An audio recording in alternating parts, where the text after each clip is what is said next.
An hour later, Eli pulled up in the parking lot outside the main lodge. Normally his wolf would relax on reaching their territory. Not today. The further away Eli had driven from Casey, the more the beast had snarled and snapped his teeth. Eli let out a heavy breath. It shouldn't have been so hard to leave her. It wasn't like she was in any danger on her territory. But their mating was so new that he wasn't quite secure in it yet.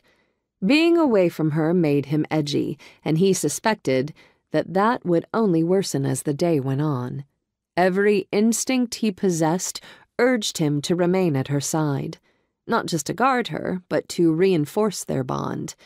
The link wouldn't strengthen until they got to know each other better and deepened their emotional connection. He didn't properly know her, so he couldn't yet claim to love her, but the seeds of that emotion were there.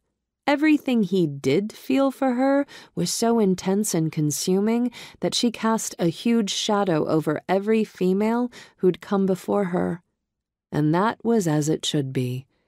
Eli slipped out of the SUV and headed for the main lodge.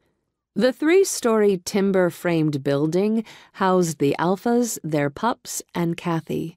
The other members resided in varying smaller lodges that were dotted around their expansive territory.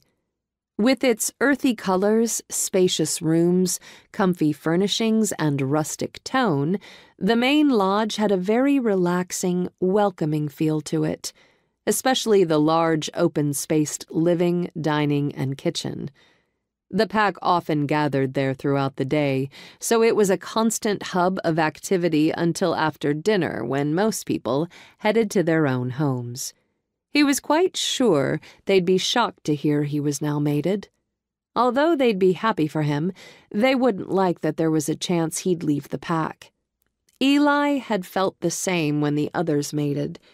It was only natural, since they were such a tight-knit group. The loss of one could affect so much. Their pack was very insular. But Nick would be happy for Casey to join purely because she belonged to Eli. The others would welcome her just the same, but they'd also be slightly wary. When you had such a small group of people, the addition of another person could shake the dynamics in a major way.